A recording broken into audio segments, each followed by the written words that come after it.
Welcome back to Joe Stunner Boxing. Dillian Whyte. Let's talk about Dillian Whyte because he is scheduled to fight the undefeated JERMAINE FRANKLIN. This is in November. I think it's 26th of November, back end of November. So not too far away. Time's really flying. We're in October now and getting towards the end of October. So it's about a month. Whyte is going to fight JERMAINE FRANKLIN. Now, I've got to be honest, I didn't know a great deal about JERMAINE FRANKLIN. I've seen bits and pieces. He's not the biggest heavyweight. He's 29 years of age. I think he's about 6'2". So he's kind of a medium-sized heavyweight. He's from America, and clearly he's been picked because he doesn't appear to have a great deal of power. Now, if you look at Whyte, I think it's a very realistic proposition that Whyte... And I've got nothing but respect for Whyte. He's a warrior. He's a fighter. I really like watching him fight, and he'll take on anyone. He's got guts by the bucket. But, it doesn't mean you're going to win. It doesn't mean you're going to be able to beat everyone. He's talking about getting in with Wilder. I think Wilder would zap him with that right hand. I think he's a sitting duck for Wilder's right hand. He'd get flattened. But the guy's a warrior. You got to respect someone like that. Whether they're world-class heavyweights or whether they're, journeymen, if they're prepared to get in with anyone and fight them, not just go the rounds or put up a half-decent show, if they really want to win and they want to take on every person available, that I respect, even if they don't always win. So I respect Dillian a great deal.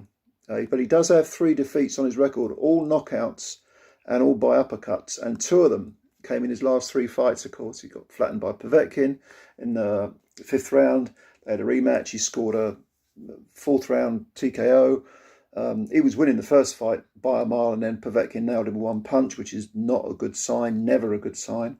Out of the blue, 1 punch, 1 uppercut, end of chat, And then, of course, after the Povetkin fight, there was a big gap, and he fought Fury, and he got knocked out again in 6 rounds. Now, his punch resistance looks shot to me. It really does. And I don't know, psychologically, what he's going to be like. I would imagine he's not in a great place, Dillian. I would imagine that when he gets hit, he will get flashbacks, which is not to say he fears anyone. It's not a case of bravery. It's a case of mentally, instinctively, you get flashbacks to a previous trauma, and that's what getting knocked flat is. It's a trauma. It's like being in a car crash or something, or getting hit by a car. You get these flashbacks, and of course you become a bit reticent. And I think that there's a reason why JERMAINE FRANKLIN has been picked for Dillian. He doesn't hit very hard.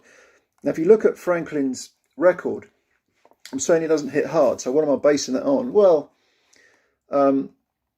his last few fights, he got rid of Rodney Moore in five rounds, which he should do. I think Rodney Moore's about 45 or 46 or something like that. Prior to that, Pavel Sauer. He fought Pavel Sauer. Now, you may know Pavel Sauer. He's kind of a heavyweight journeyman. He's got 15 wins with 10 KOs, 12 defeats, and 9 of his defeats have been inside the distance. But JERMAINE couldn't stop him, went the 10-round distance. So if you're not knocking out Pavel Sauer, there's something wrong with you. No, there's not something wrong with you. It's just that you haven't got power, clearly. Because, Kabayel did Sauer in a round, and what else was it now? Let me think now. I can't remember. He's been to Britain, hasn't he, Sauer? Did he fight Hughie Fury or Nathan Gorman or someone like that? I think it was Nathan Gorman knocked him out early in a couple of 2 or 3 rounds, and then I think Hughie Fury had done the same thing. So, decent level British fighters. I think Nathan Gorman's a British level fighter, a domestic level fighter. He's got it all to prove. But he managed to get rid of Pavel Sauer in 2 rounds. JERMAINE FRANKLIN, quite a lot longer after that fight, after Gorman fought him, couldn't get rid of him.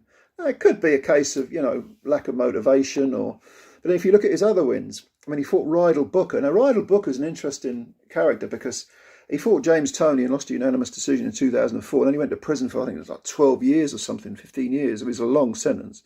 Came out, and now he's just collecting paychecks. And he went the distance with JERMAINE FRANKLIN as well. And he's about 40, 42, 41, 42, something like that, Rydell Booker.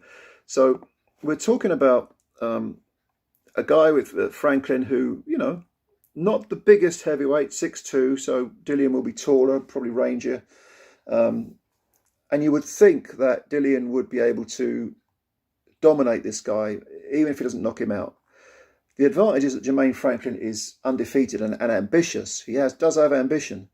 And he sees this. I mean, he's fighting a guy who's coming off a world title shot. So he sees this as his big opportunity. But I just wonder if Franklin does manage to hit Dillian, how he'll react. It wouldn't surprise me if he got shaken. And don't think that, the thing about, I mean, I just said that he went 10 rounds with Pavel Sauer. Well, he should really be knocking him out. But at least he did 10 rounds. He's got that experience. And he also got a split decision win over Jerry Forrest.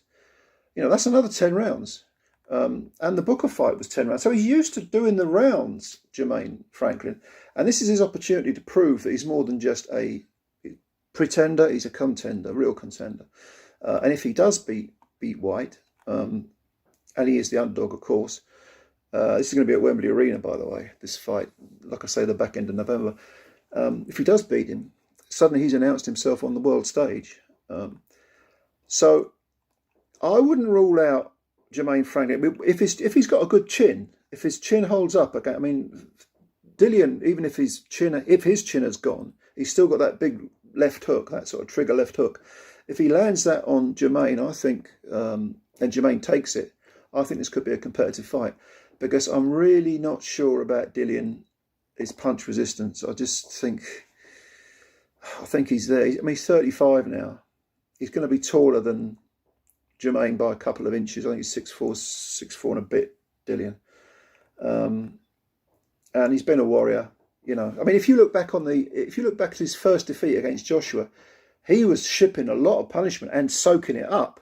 And in the first round, Joshua was in mean mode that night, and he hit Dillian with everything, and Dillian soaked it up. I mean, he wobbled badly, but he hung on. He shook Joshua in the second round with there was a left hook. There was a left hook to the chin, but there was also a body punch that hurt Joshua. And Joshua went back after the second round, and then he had to get back to his boxing, and eventually got rid of Dillian. But make no mistake about it. Those days are over. Dillian's chin in no way can soak up that sort of punishment now. So, I don't know, 2 knockout defeats in his last 3 fights. And we're including, I mean, that first Povetkin fight was in August of 2022. So it's over 2 years ago. He's only had 3 fights since then, or including that fight. He's been knocked stone cold in 2 of them. I think this is a good bit. This is going to test Dillian. What's he got left? And this is a big opportunity for Jermaine. So, I don't know. Leave your comments below. I'm eager to hear what you think. And yeah, I think it's a good fight. I'm looking forward to this one. Leave your comments below. Hit the subscribe button if you're new. If you could do that to help the channel out, great. Hit the like button if you like the video. We've got plenty more videos for you. Go and have a look at them. I'm sure you'll find something you like. And once again, we will speak soon. Meanwhile, take care. Bye for now.